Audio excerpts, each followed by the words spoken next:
So the learning objectives for module third, we have these are the following objectives for this module for the course permit and standards, right? To identify appropriate resource for finding current and applicable course and standards, com complaint procedures, describe the permit process and role of an inspector in permitting process, explain code modification process. These are some of the learning outcomes from this module.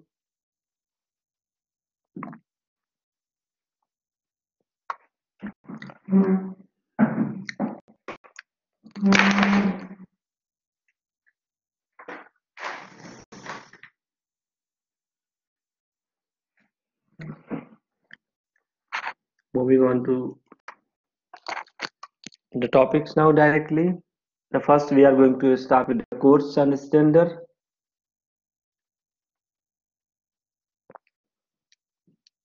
The minimum requirement for building design, construction, and other equipment installation, operation, and maintenance. So everything related to those activities within the building for fire prevention and code enforcement, right? So we have the code and standard for design, construction, and ITM of all fire protection systems, right? And these codes were adopted by the government entity and enforced by the ASA. So uh, the government adopt this code and enforced by the authorities having jurisdictions in the building department, fire department, or along with these two departments. So these codes regulates what is types of the construction materials, what is the designs, fire detection, suppression system, and occupant behavior and process. Let's say, for example, we have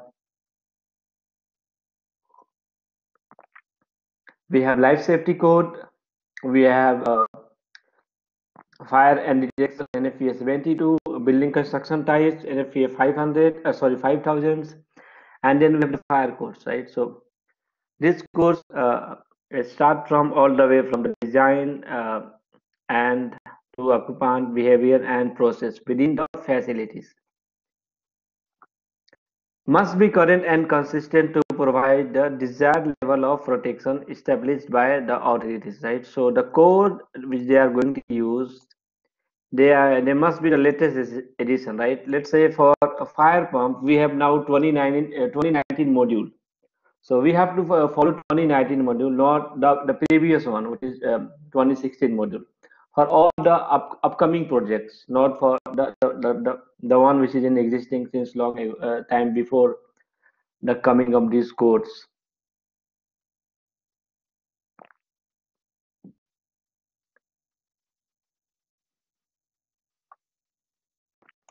Normally, the code revision process, the purpose of the updating a code by time to time, normally it takes from 3 to 5 years between two edition of the code, because they want to learn from the history. If something happened, some fire incident happened, how this incident happened, and why this incident were not addressed by the existing code, right? So if they find some new issues, they will just update that one into the incident.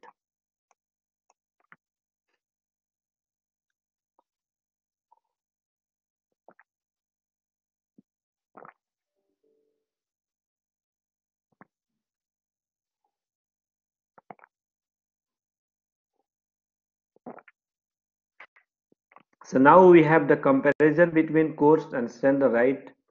So in the left side we have for the codes, in the right side we have for the standards, right? So these are the some of the comparison. The codes address one broad topics, and here we have the specific topics like installation of fire pumps. They are mainly talking about the fire pumps, right? And the code like NFPA 72 is talking about everything for fire detection system. Or let's say NFPA Life Safety Code 101, which is talking about the life safety requirement within a built environment. So the codes based on requirement described in standards, right? And for the standards, establish design overview, design, behavior, and installation criteria. How you are going to install the system, right? Let's say you are going to install a underground fire water networks. You have to follow NFPA 24, which is for installation of underground water networks, and similarly for all other kind of the installations. The codes may be amended by the ASJ, right? Become law only when adopted by the ASJ. So once a authority having jurisdiction adopted a code, it becomes a law, right? So if you are doing any activities with those things, you have to follow those code, right?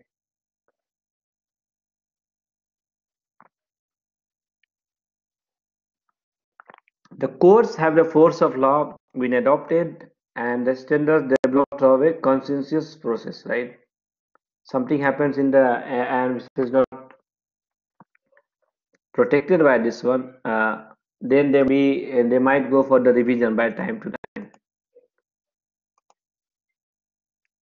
Now, moving on to the in various NFPA codes, right? The various NFPA codes we have.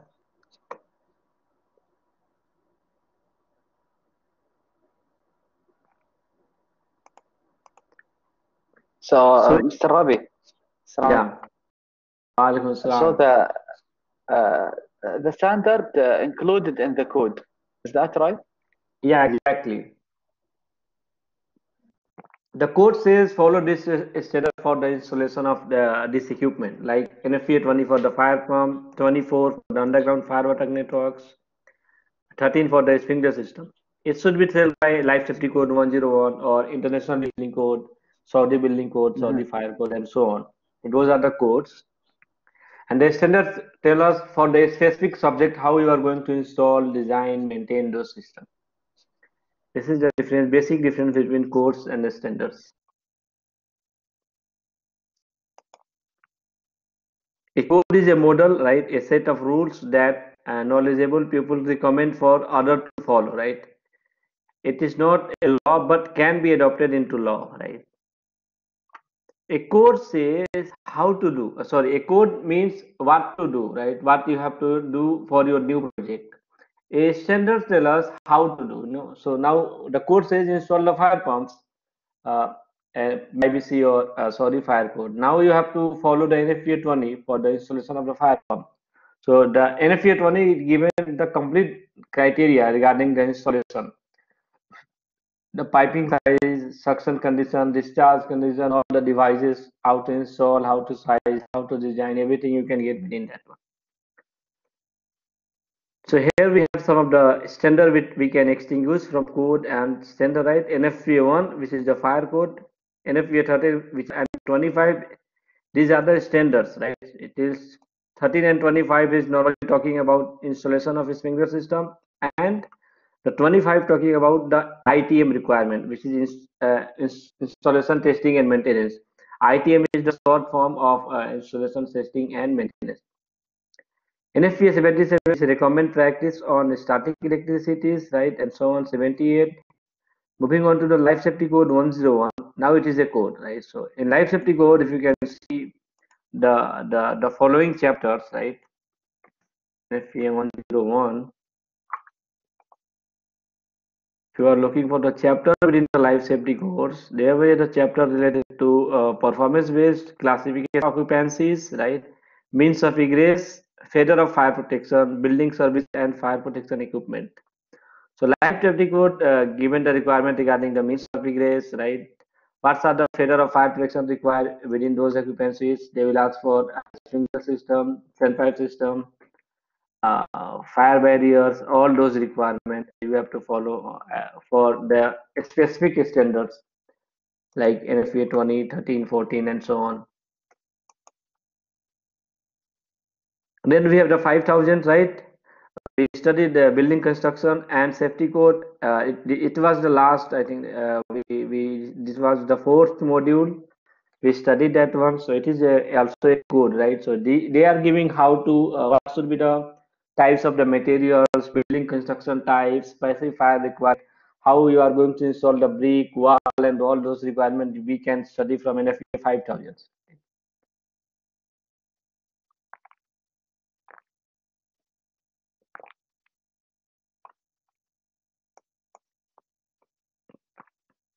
Then moving on to the types of code, right? We have building and fire code or standard may be classified as either prescriptive or performance based, right? The prescriptive means the written one, the one which is written by some codes like NFPA 13, which is prescriptive one or specification based. You have to install based on the requirement of NFPA 30. All the Springer system, you have to follow this one. In the performance-based option, we don't have to follow any code, but we have to follow the criteria, the safety levels, right? Alternative to the prescriptive code, right? The performance-based code describes an acceptable level of performance that an assembly material or system must meet without stating how the item is assembled, right? So if you are going to NFPA 13, this says that you have to install a sprinkler system between this requirement. The piping should be of this type. There should be the cover plate and all those requirements. But in the performance code, no one going to ask the question how you are going to install, which material you are going to use, unless you are giving 100% safety alternative to that one. The people are safe within the building. They can go outside in case of the fire without any problem, right? Without any exposed to heat or smoke. And the facilities should be returned to their operation within 24 hours. These are some of the requirements for performance-based course standards.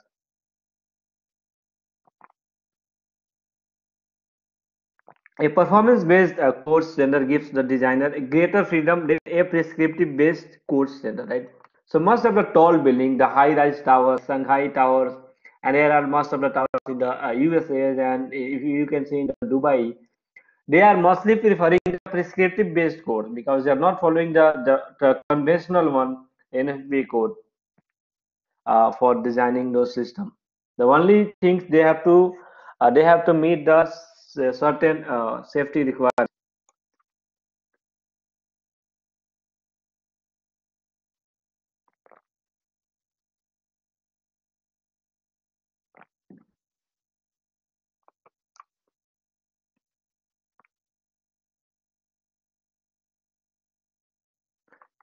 The term model code describe a set of requirements that are similar to a standard, right? And these requirements are generally called prescriptive codes. So these are the model codes.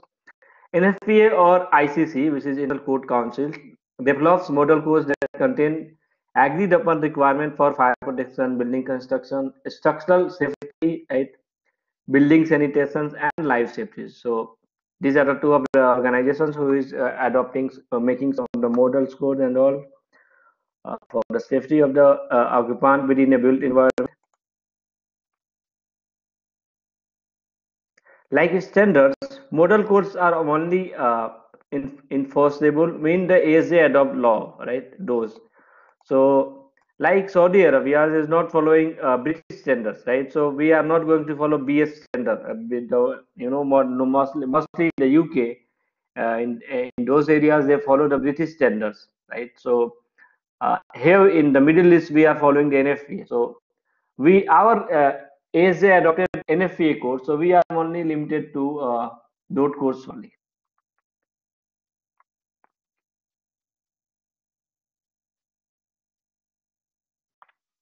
In other instances, the code may be amended to address a specific local conditions and need, right? So if you are looking at this point, a code may be amended to address a specific location condition and needs. Like Saudi Fire Code, they have taken from the International Fire Code based on the local needs and requirement, based on the geographic locations, the conditions of the season and all.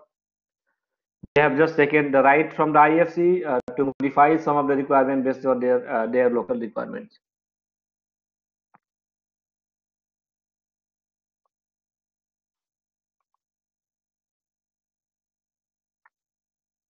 The code organization has a series of codes, right? When adopted, can be used to regulate building components.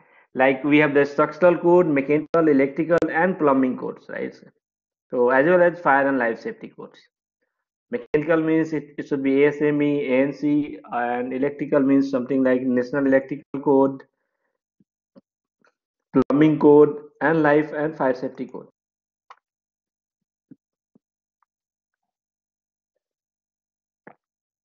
Here we have different types of the model codes or prescriptive codes, right?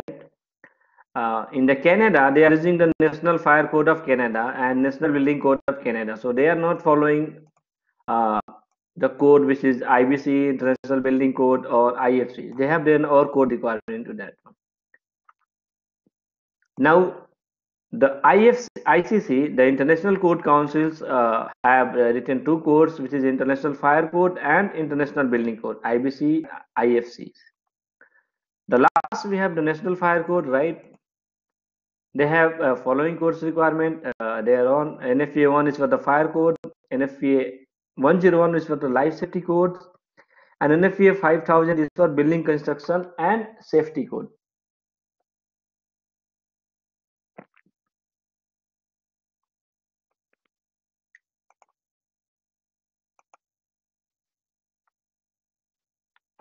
So now performance-based design. Moving on to the next topic, which is the performance-based design.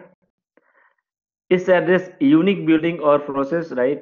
When prescriptive requirement do not adequately address their design, construction, operation, and maintenance, right? So it is an alternative to prescriptive or model codes, keeping in mind that it is 100% satisfying the requirement from those local departments, right?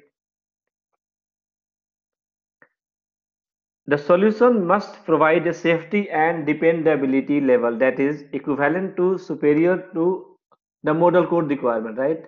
So I'm not using any codes on the standard from the NFPA, but I'm making based on the performance-based design, right? So I have to prove them that my facilities is protected equivalent to the those NFPA code requirement or those code requirement adopted by ASJ in those regions.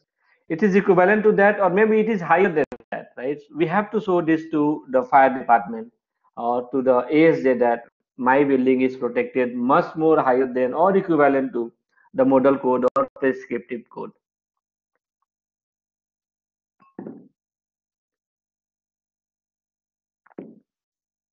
Fire protection solution can be achieved in a more flexible manner than with prescriptive based design, right? So we have more flexibility with the requirement of the code, right?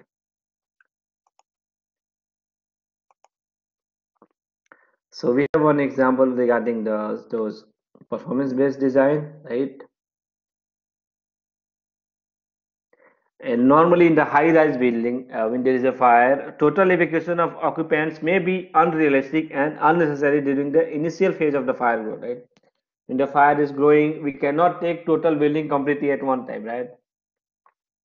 So at those moments, the performance-based design of means of egress permit elevator to be used as a component, thus enabling occupant to move from the floor of the fire origin to an area of safety, right? But not exiting the structure, right? So in the performance-based option, they might allow the use of the elevator, right? Use of the elevator in case of the fire for means of egress purpose, but they have to show those the safety factor for that one.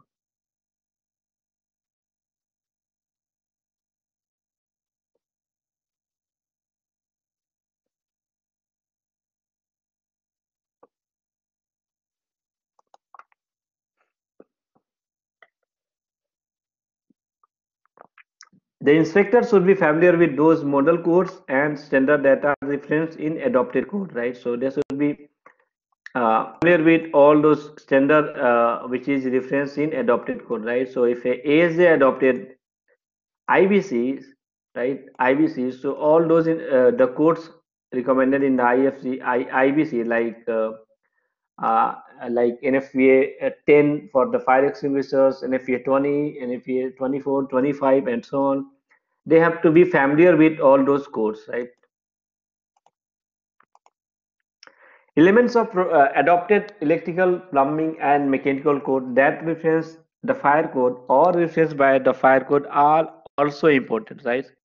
So normally, along with those electrical, plumbing, and mechanical code that reference in the fire code, right, are also important. So they should have familiar with those requirements if they are going to inspect those facilities also. Normally, it should be done by some other inspector who have some knowledge and expertise in those fields.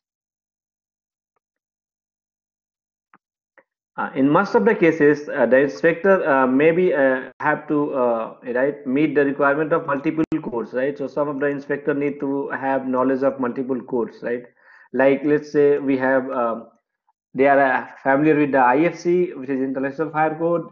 At the same time, they have to be familiar with the plumbing codes, right? So in some of the cases, he should have knowledge of those codes as well.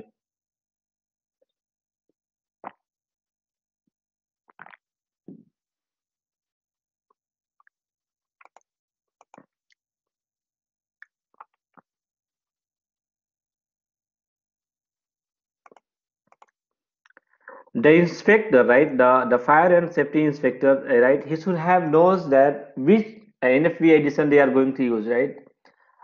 Suppose NFPA edition 2019 of fire pumps have some changes compared to edition 2016. So he should have total update on the latest standard, right? Because if they are going to facilities and all, how he is going to see that.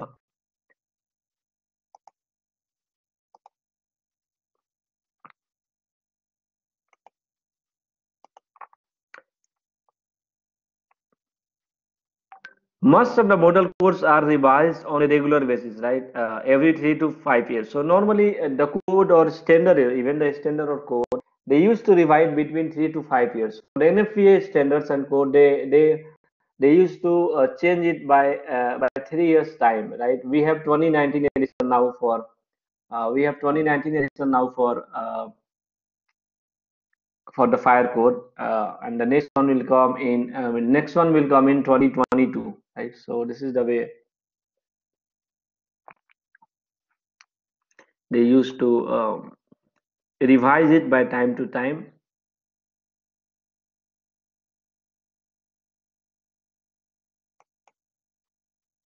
So here we have the time frame for various code, right? Model code life safety rise 2015 editions 18 and 21. Then we have 2015, 2018, 2021, and so on, right? So normally they used to revise after 3 years, right? After 3 years, they will have some new code, right?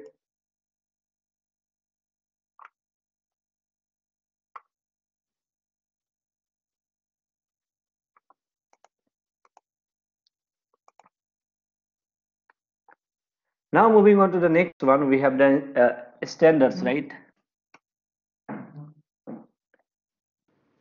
Mr. Rabi? Yeah. Just one more clarification. Now, regarding the code enforcement or the standard enforcement, for example, we are talking about all type of standard. For example, even for the maintenance one or the design one. Right? All standard, even design also, maintenance also. The inspector should be able to know, understand all those requirements. So, for example, if we are, for example, in this year, a new standard for NFPA 25 has been issued, for example. Yeah. Then we will, from the issuance of the new revision, we will start implementing that that for whatever change, for example, in the new edition, right? Yeah, exactly. If that is your company, your ASJ, if they adopted the latest one, you have to follow the latest one. Otherwise, you have to follow the last edition.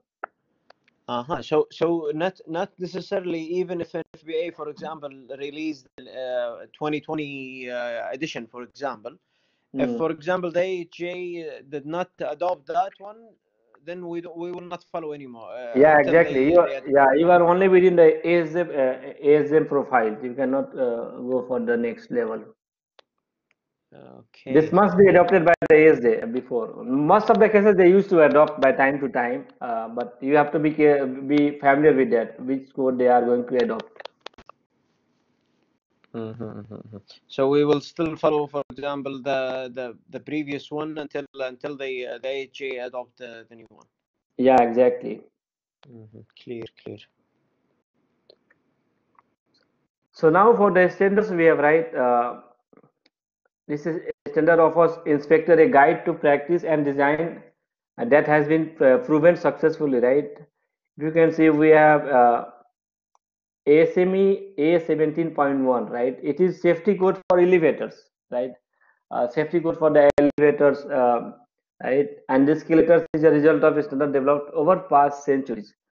So the installation, design, maintenance, and all for the elevator should be as per ANSI A17.1. Even in the ANSI A17.1, if you read that one, this is a code for the elevators or accelerators, right? Lift and all. They used to mention that what is the where we have to put the sprinkler system, where we have to put the detection system, how we are going to put. So once they put that, you have to install a sprinkler system in the software, right? Within those areas. Now you have to go directly to the NFPA codes, NFPA 13 and so on.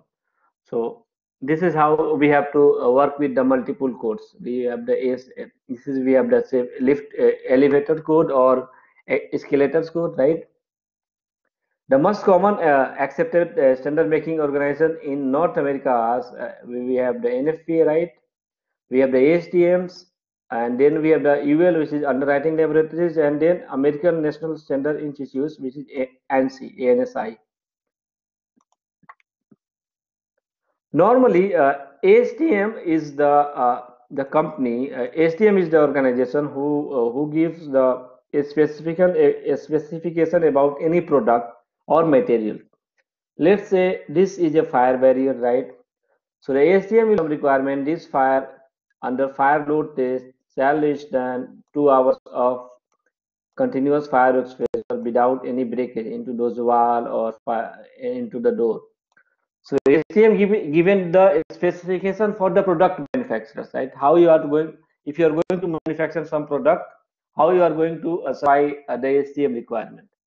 It just tests the material abilities, right? It tests the ability of all those material under different fire conditions. The UL we have, we know it well, right? It's a kind of underwriters laboratories which is approving most of the code, right? You will approve materials, you will approve fire doors, you will approve all those fire protection system we know as well, right? And then we have ANSI, the American National Standard Institute, ANSI, right? So these ASTM and ANSI sometimes they have the similar references. Like you can see here we have the ASME and NC, right? So either you call ASME or call the NC. These are almost it's common in most of the case, but there might be some slight difference with the code requirement. Mr. Ravi? Yes. Mainly the API, the American Petroleum Institute, usually they will not provide any standards, right? It will be as recommendation The API, the American Petroleum, they normally give the recommend practice. Like let's say we studied that in our fire protection design, the water spray system, right? The water spray system.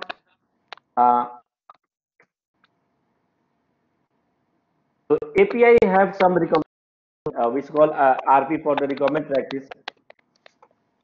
API has some of the standard for the fire protection also. They give the RP 2030.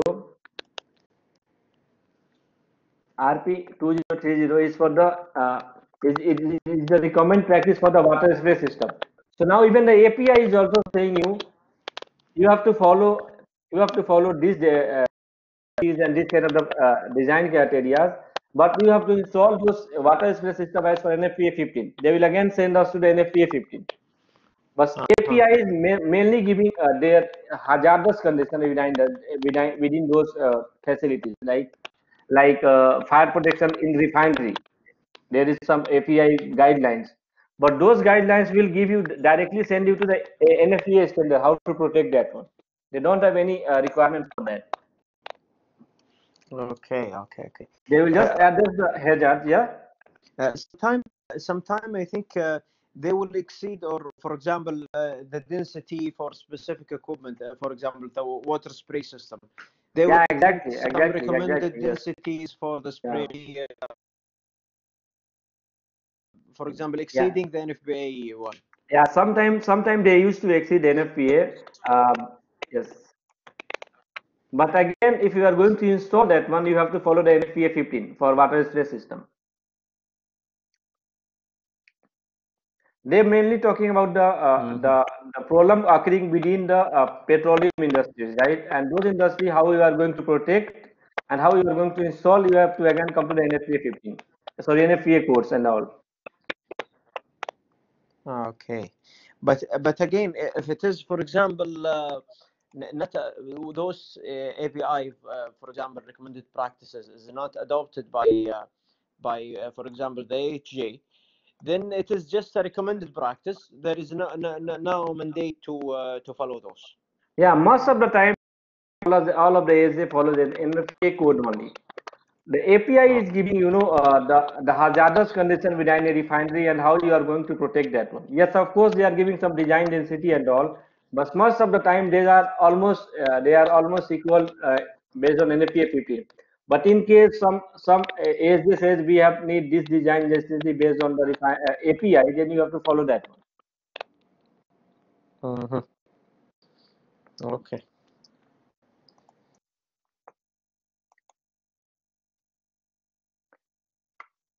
Then we all know regarding the NFPA, right? Since the beginning. Normally, when NFPA is going to make some code, right? When they recognize that we need some of the standard, right? The NFPA invite participant with expertise in that field to form a committee, right? So if NFPA want to make some new code, right, new standard for some system installation, the code is the new one. So they will ask the participant. The participant will be like us, who is experienced in the fire protection system. They have proven experience and all. They will ask some of the person from around the world to work under a committee, right? And in those committee, they will put their views how you are going to recommend these standards and what are the topics we are going to include, what the protection required and all. So after the committee when the design, they are going to make some draft. They will make a draft, and those draft they will make to the public. Now the public will also see the draft, and then they might comment on this one. Normally, they after making a draft by some committee, they will share it to the public on NFPA website, and now the public will see that one, and they also put some comments. So they will take recommendation public. If those comments are useful and more than those committee members, they might include that one also, and then they will go for the final documentation and they will issue the standards. This is how NFPA code and standard procedures goes on.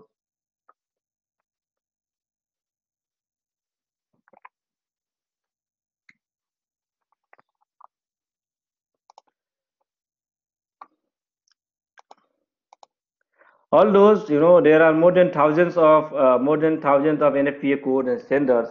A inspector may not be having knowledge of all those codes and standards, right? But most of the cases, a fire inspector or the code enforcement official should have at least the knowledge of NFPA 1, NFPA 13, 14, 25, 70, 72, right? So these are some of the basic knowledge requirement you should have to have a inspector license or code enforcement practices.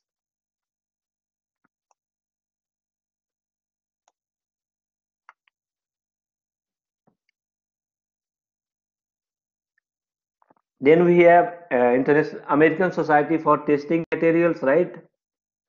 HTM International is a consensus-based standard writing and testing organization. It's write some of the specifications regarding the product and and then they are testing that one, right? Let's say for the carbon steel 5, we have the HTM standard ASTM A53. Sorry, A53. So for the carbon steel 5, we STM A53, we have to follow this standard, right? So any company which is making this product, the piping for the fire protection system, they have to follow STM A53 for the carbon steel pipe and all the specifications. How you are going to make those pipe? What should be the composition within the pipe? Normally, it is iron, and they add some amount of the carbon, so now it become carbon steel, right? After that, for other kind of the properties like flexibility, corrosion resistance, and other kind of the things, they might use stainless steel. They might use chromium, nickel, vanadium, silicons, and all kind of the different products, right? Different chemicals and all.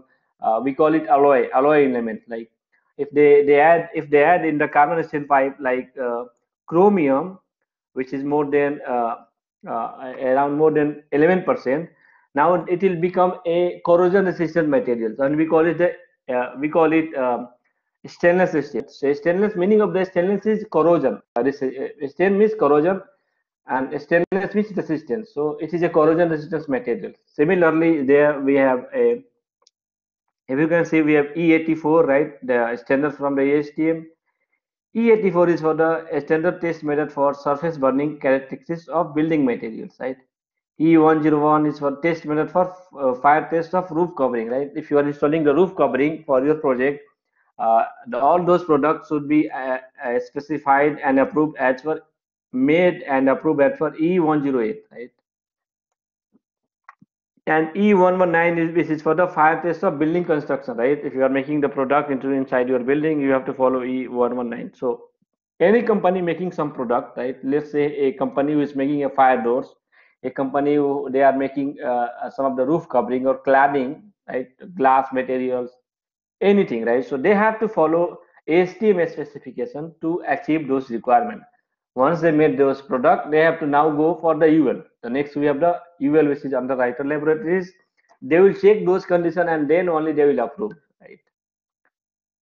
So UL is an independent, not for profit, right? Product safety testing and certification organization, right? So it is not for profit and certification organization. They will test your fire door, right? They will test your fire door, and they will, after, if your door pass the test, they will give you a label, a numbering on that one. There should be the serial numbers, approval date, where it is approved, and information should be there. You can simply track with that number on the website of UL, right? So if you want to check the, if your fire door is uh, UL standard, you have to directly go to the UL site, and you can directly use the serial number to get those informations.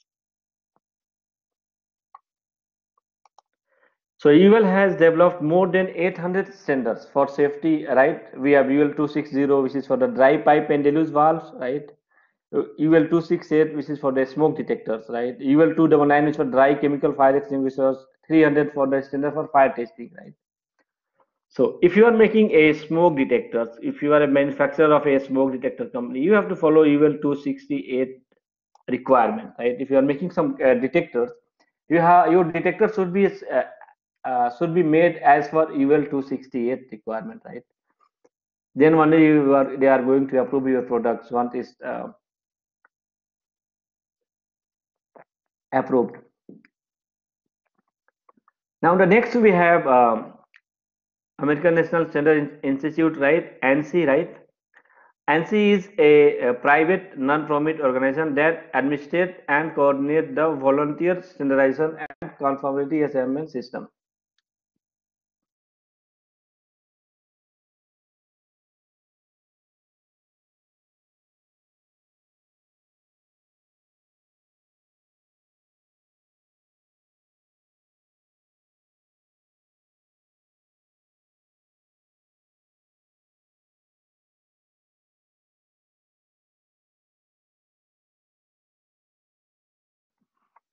So the ANSI, we call American National Standard Institute, right? It's a private non-profit organization that administrates and coordinates the voluntary standardization and conformity assessment system, right? The consensus process is guided by ANSI principle of consensus, due process, and openness, right? So thousands of individual companies and government agencies volunteer contribute their effort to standard, right? So if they are making some standard, they will ask the companies, the top companies in those fields, the experienced professional in those areas, right? On volunteer basis, right? They will come and they will write. They will help them to make some code for those systems.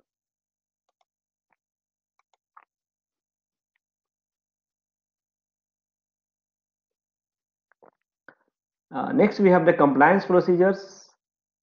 The inspection organizations, the inspection SOPs, which is standard operating procedures, should outline a procedure for receiving and processing complaints, right? So how to get the complaint from the person? So the the standard operating principles should have outlined some of the procedure for receiving and processing complaint. If you receive some complaint regarding some fire safety violations, how you are going to address that one, right?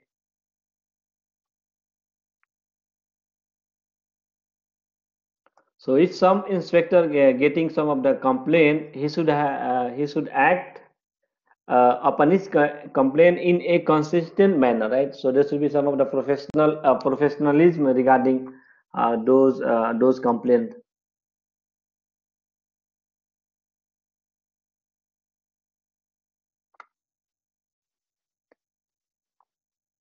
And the complaints that involve a serious life safety threat requires immediate action and rapid connection, right? So if there is a life safety requirement, that is a major one. So that required immediate action and rapid correction, right? So we have to correct this immediately if you found some of the complaint. Once you resolve a complaint, right? Once complaint completed and you corrected their complaints, you have to formally notified and thanks the person who made the complaint, right? Because you contribute us to make our area or community safer. In that we have to notify that guy and we have to thank them.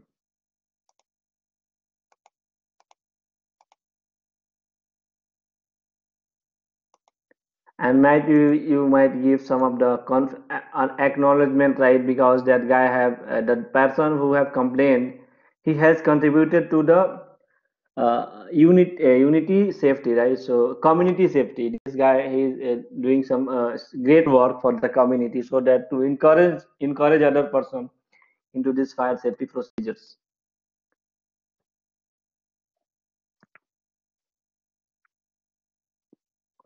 The next one, we have the permits, right? Normally permits is an official document that grants a property owner or other parties permission to perform a specific activities, right? If you can see in the left, in the right, we have a hot work permit report, right? So normally hot work permit required when you are doing some work which is generating some spark, heat, or some kind of material, some kind of the activity that generate the heat and there is a chances of the fire. So before doing hot work, they have to get the permit for the hot work area, right? Let's say for if you want to do some of the welding work in a process areas in a petrochemical plant, you have to get the permit, right, for day-to-day activities. So once they will issue the permit only once they isolate this system, right?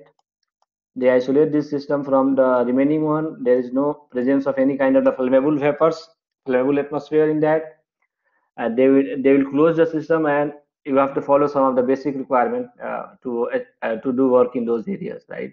If you are violating the hot work permit requirement, you are inviting your employee or workers to any kind of the incident, right? So once there is a hot work permit, you have to follow all those rules given into these forms, right?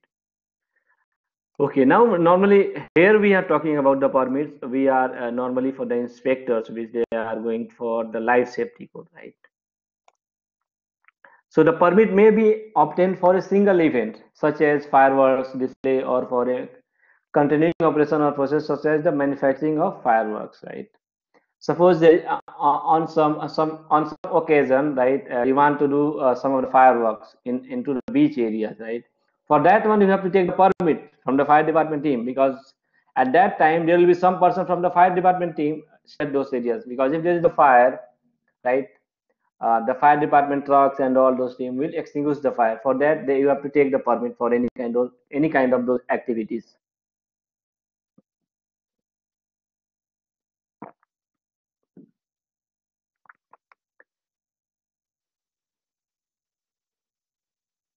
The building, fire and or code enforcement departments may assign the authorities to issues and monitor permits, right? They issue the permits and they they will now monitor how you are utilizing those permission given to you, right? So the inspector must be aware of all types of the permit or license issued to him by a jurisdiction, right?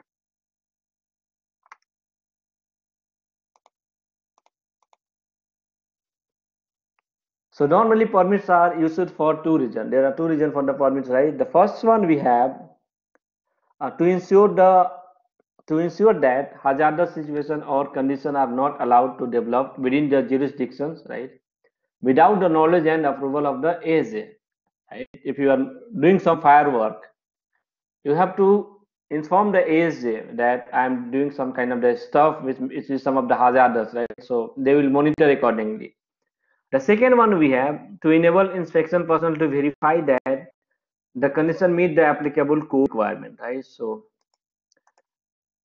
suppose you are going to make some building within some municipalities, so they will give you the permit and they will give you the requirement how you are going to make your building safe as per various NFPA and various codes which is adopted by those jurisdictions. The permits usually used for specific conditions, location and time, right? So the time, if you see the hot work permit, they normally give day to day. They will give if you guys are working within the process industry like Sabic and Aramco and all, you should have know that what is the hot work permit, right? So it is normally given to them for 1 day only, and next day again you have to take from those department before the commencement of the work.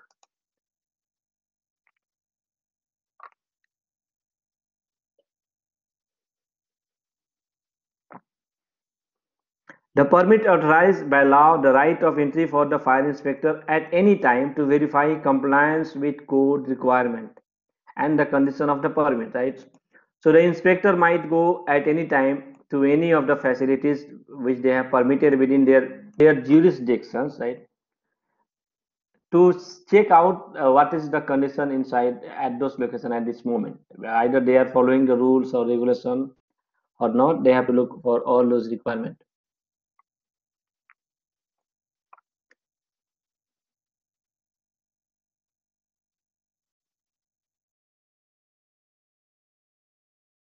Right, permit are not issued to allow a party to avoid having to meet minimum code requirement, right?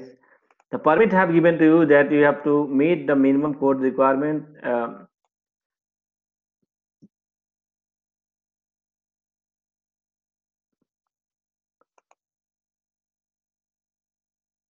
You have to meet the minimum code requirement. The permit have given to you only for making some of the structure, right, or some of the buildings, but you have to follow all the code requirement. So the IFC, International Fire Code, has two types of permits, right? They have the operational permits and they have the constructional permit, right?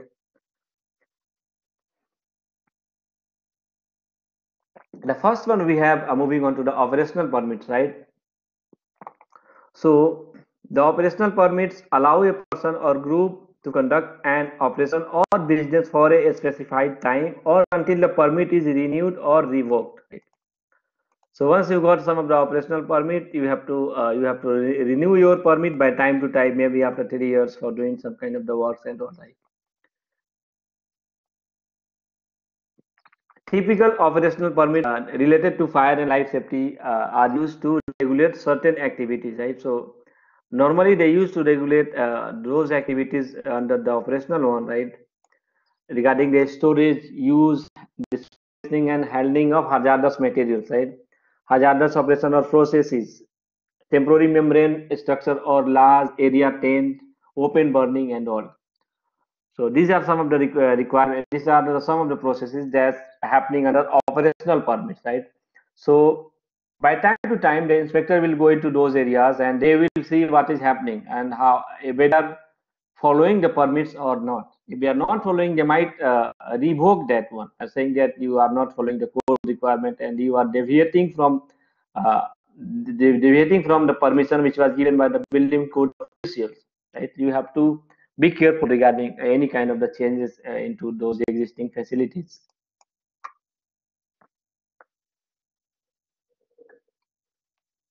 Now we have the construction permits. The IFC requires that the issuance of construction permit for the installation of a fire protection system or the repair, abandonment, removal, storage, or use of particular items such as, wait, uh, like automatic fire extinguishing system, medical gas system, standpipe system, fire alarm and detection system, private fire hydrants, fire pumps, and so on, all the way to the area, all the way to the bottom, right? We have the LPG, right? Liquefied petroleum gas, cryogenic and compressed gas, hazardous condition.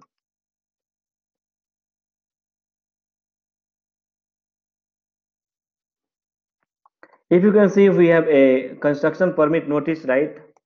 If we have a notice for the construction permit, right? They want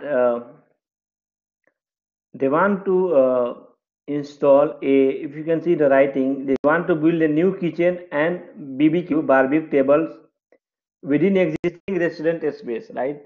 If there is a restaurant which is not permitted to have right, new kitchen and barbecue, right, the BBQ into those areas, they have to take permit for that one also, right? So to making those things, you have to take permit from the fire department team into the existing facilities.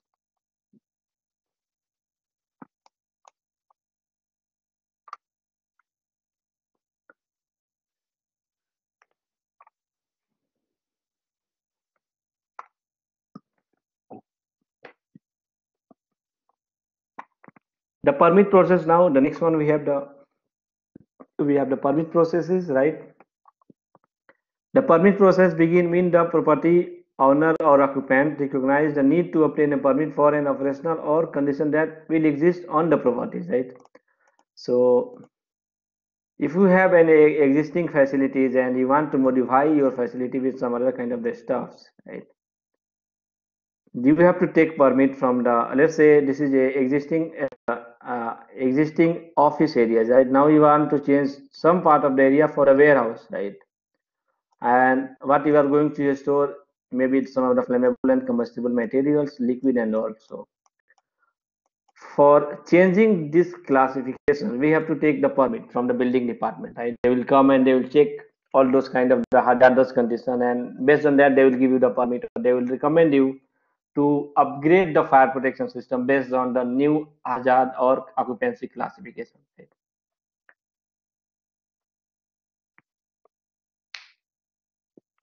Most of the time, the citizens are not usually familiar with the process, right? Therefore, the inspector are frequently contacted for the guidance, right?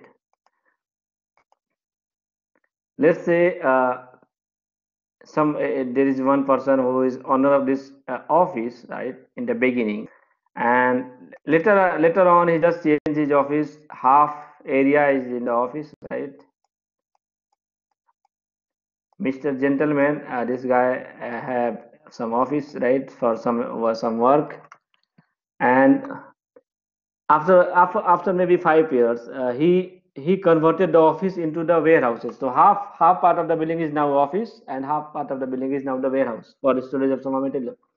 But this guy is not experienced to notice that. He knows that we have the sprinkler system installed for the office areas, but he don't know the warehouse require different kind of the water densities requirement and all.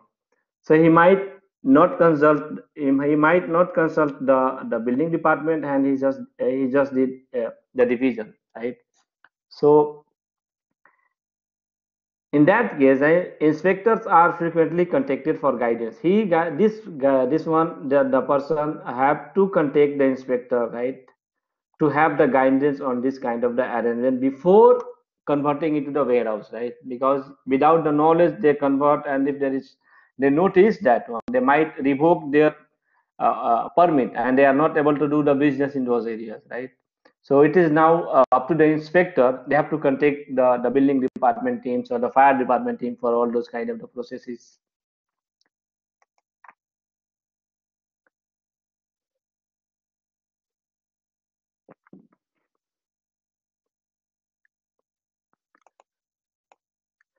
So the inspector should explain the permit process and emphasize that a conversation is not the same as granting a permit, right? So Conversation is not the same as granting a permit, right? So everything should be a written document, right?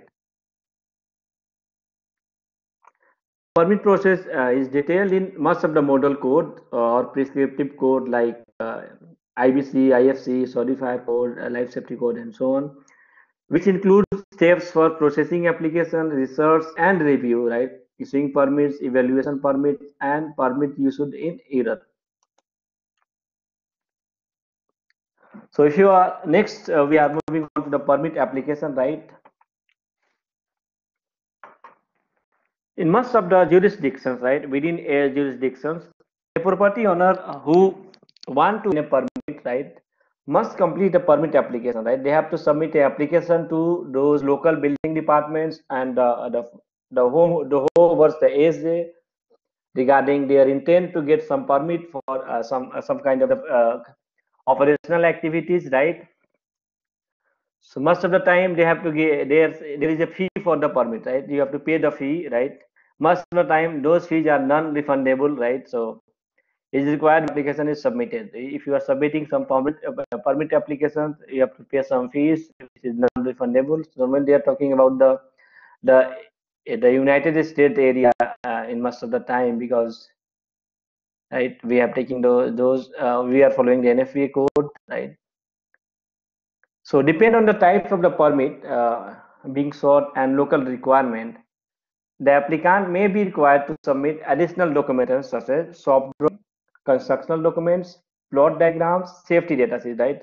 So if you are going for the permit application for some of the products, right? So you have to submit at least the shop drawing, all kind of the document, right? Along with the calculations, the building material types of the material they are going to use from the data sheet, so that it will allow the reviewer to review all the plans and approve for the approve and approved for the project.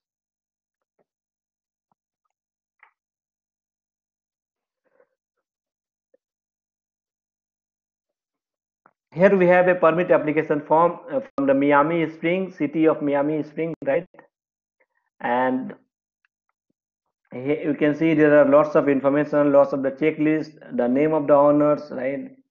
All those things are there, right? So this is how you have to fill the permit application and submit to the building departments or the fire department teams who is going to review that, and then based on those fulfill of their requirement, they will issue you the permit. Now we have the research and review, right? So once the application for a permit is received, right? So they receive the application for the permit. So now the inspector will review it for completeness, accuracies, and supporting document as needed. Now it is up to the inspector how he is going to review. So why the inspector who is reviewing the plan should have adequate qualified experience for those areas. Then they need to research the applicable standards, right? If there is a facilities which they are going to install, which they are going to use for the storage of combustible and flammable liquid, then the inspector have knowledge of NFPA 30, right, which is flammable and combustible liquid code. Based on that, he will do a great deal with those applications, right? In some of the jurisdictions, a permit can be issued immediately upon review and approval, right? For example, over-the-counter permits may be issued for minor modification to fire protection system, right? I have a fire protection system, I want to extend that one a little, right? So for that one, they can give the approval instantly, right? So depending on the case to case. If the inspector review and research reveal deficiencies into the plan, the inspector must advise the applicant that you are lagging some of the requirement from the code, from the model code adopted by the ASJ, right, which is under this, which is applicable by the law and the government within this jurisdiction.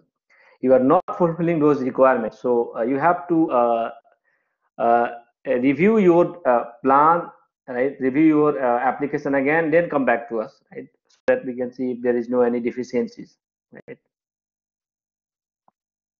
The applicant will be responsible for correcting deficiencies and returning requested document for further review, right?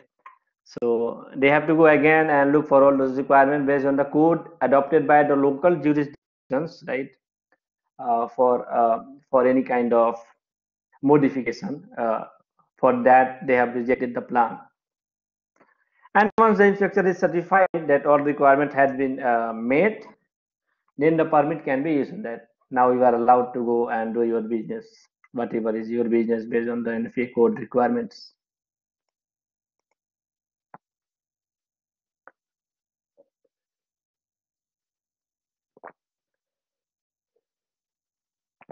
Now, once the permit issued, right? Now we are moving on to the issue a permit. Once a permit is issued for your facilities, right? Now it is your responsibility in most of the case to post the permit where work or activity is being performed, right? Where the work is going on, you have to post at the top that this is our permit number we got from the building department and we are complying with the requirement of the codes within these jurisdictions for making this operational permit, right? So you have to post in to the area where there is a activity is going on, right? So if it is a construction permit, the permit may stipulate that additional fire and safety inspection will occur before construction can proceed, right? Now they are talking once they have given the operational permit to make, let's say you got approval for making a new construction building. So additional fire and safety inspection will occur before construction can proceed. They want to come to your site and they want to make sure that how you are going to make this building safely. Like the workers, they have to use the safety harness and the PPE required for the workers, right? If there is a fire, most of the fire happening,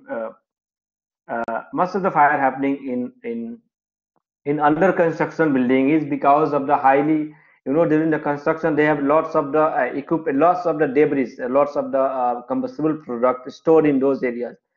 They have stored lots of the fuels for the generators and also on. If that catches the fire, right? If that catches the fire,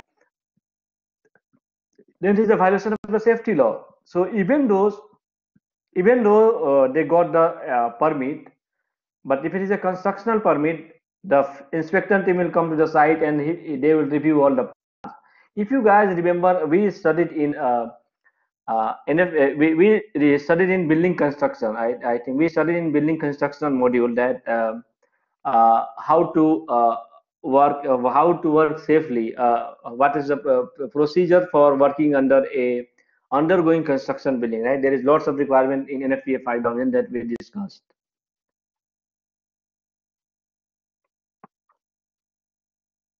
So a permit must clearly explain the condition under which it has been issued. Right? Under what condition they have issued this permit, right? The explanation include the action that are allowed, the guidelines that must be followed, and the time frame for which the permit is applicable. Right? So there is a specified what action they are going to do within that permit, right? What are the guidelines, and what must be followed, and what is the time frame of that, right? So if they are issuing a permit for some official areas, right? Some office space. You cannot convert it to any kind of the storage or any kind of the manufacturing product factory, right? So you have to just follow how you got the permit for what applications, what is the guidelines, what is the time frame for it. It is applicable, right? We are not going to cross the guidelines.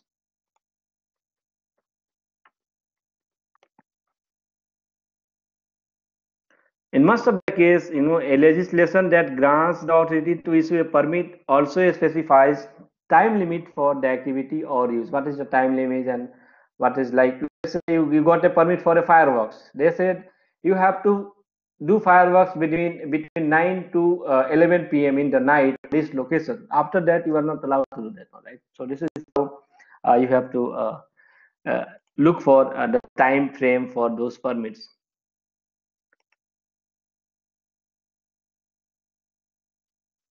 But there are the procedure for granting extension, right? If they need the extension, there are the procedures for that.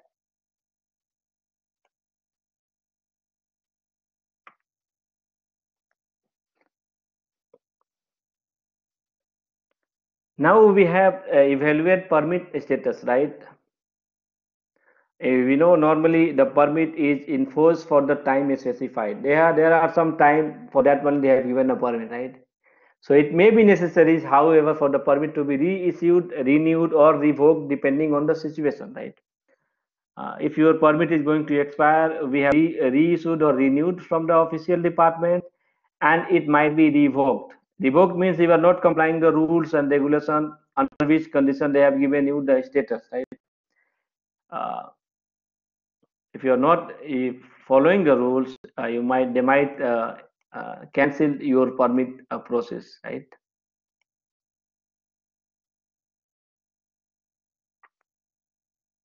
In most of the cases, if you are an inspector and you are going to the site, right, you have to review the current activity status within those facilities, and you have to make sure that the initial permit are still being met, right? We have given condition based on this requirement, maybe 3 years back or 5 years back. But after 5 years, I'm going to the site, and what I found that they are not following any rules and regulations, right? So under those conditions, you can you have the authorities for to make sure that they are following the rules, or you can even revoke, you can even cancel those permit and all, right?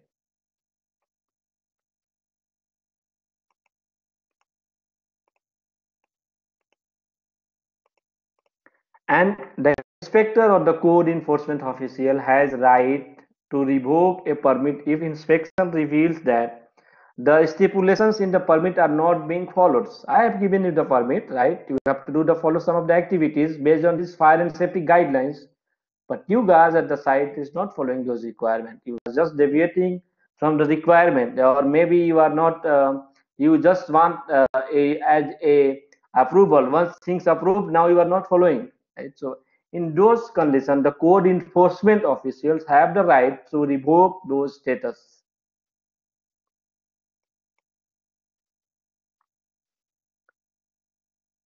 And moving on to the next topic, which is our permit issued in error, right? So if there is a error in the permit issued procedures, most of the time, occasionally, a jurisdiction may issue a permit in error, right? The guy, the inspector, the official is not so much experienced. He given some error in the permits. What he have to do, right? So in that case, if a jurisdiction issue a permit in error and the error is not due to the gross negligence, the applicant owner will still be responsible for correcting the deficiency. Okay, I am the inspector. I have given permit for your building, right? You make your permit, but maybe after some time I realize there is some of the mistakes I did for those permit. Now even after your building is constructed and all, I have right to ask you to correct the deficiency, right? And this is the job of the inspector, right? The inspector job is to verify code compliance, right? How they are applying the code and all. This is why this is why I'm emphasizing the inspector should have at least knowledge about those areas. Not at least he should be qualified to review all those permit process and all for those areas. If the design was deficient and the problem was missed by the inspector, right? I am the inspector. I may miss some of the design deficiency, right, in the drawings, and the owner is still responsible for ensuring compliance, right? Even after years, I have rights to go to the owner and tell them during the initial approval of your plan, right? I missed some of the things, and now you have to make sure with the compliance requirement. But no, but do not misunderstand this point, right? Suppose you are approving some plan and you miss some of the point, right? Some major points you missed, and there is a fire, and things goes out of the case. Now they said this is approved by the inspector, and those inspectors didn't follow the rules. At that time, maybe all those jurisdictions, warrant, and things come onto you. This is why, if you are working in those industry, the code enforcement official, plan review process, and all, you are the one who is responsible for any activities. Suppose, let's say, for example, you approved a fire pump unit, or you approved a fire sprinkler system for a building, right? You put your stamp, contractor installing. Once the contractor is installed at the site, you have to go to the site and you have to look for the thing. If you approve a plan which is not as per NFPA code or local building department requirement, and later stage if there is a fire that happens, and the inspection team, the one who is investigating the case, found that the plan was not adequate for this project, but the consultant, which is owned by some of you guys, they approved that one. Maybe Ahmad have some consultancy, approved some plan, and later on, they will directly ask the Ahmad, not the contractor, because it is Ahmad who approved the plan, right? Why I said Ahmad? Because in the future, if you guys going to open some consultancies or any of you guys is going to work with some of the companies, you have to be very responsible for that one. The code enforcement procedures, plan review procedure, and all are topics of if you are doing some things, you have to make sure that I'm just following the code requirement, the SJ adoption requirement within the jurisdiction. Once I'm talking about the jurisdictions, now it is the government officials, right? You have to follow everything regarding those permit issue in the area. Now, what is the permit in Saudi Fire Code SBC 801, right? Section 105, right? So the permit required as for Saudi Fire Code SBC 801, Section 105, they said a property owner or owner authorized agent who intend to conduct an operations or a business or install or modify system and equipment that are regulated by this code or to cause any such work to be performed shall first make application to the fire code official and obtain the required permit, right? If you are doing any kind of the activities, you have to get approval from the Saudi Fire Code based on the Saudi Fire Code requirement. Maybe you have to take the approval from the building department or the fire department teams, right? So what are the types of permit under Saudi Fire Code? Right, we have the two types of the permit, right, as per the Saudi Fire Code. We have the operational permits and we have the constructional permit, right? So operational permit allows the applicant to conduct an operation or a business for which permit is used, right? And constructional permit allows the applicant to install or modify a system and equipment for which a permit is required. So this, as I mentioned, that Saudi Building Code or Fire Code, they have taken from Saudi Fire Code, they have taken from the IFC based on the local or geographic locations. The types of the permits or definition are the same as those mentioned in the IFCs. So here we have the permits in Saudi Fire Code SPC 801 as for section 105, right? Multiple permit for same locations, emergency repairs, annual permits, permit applications, condition of a permit, violation in Saudi Fire Code SPC 801. So these are some of the permits in the Fire Code. So here we come to the end of module third, right? We have still we have around 8 modules to cover, right? We'll take a short break and then we'll move on to the module 4 these days before closing the session.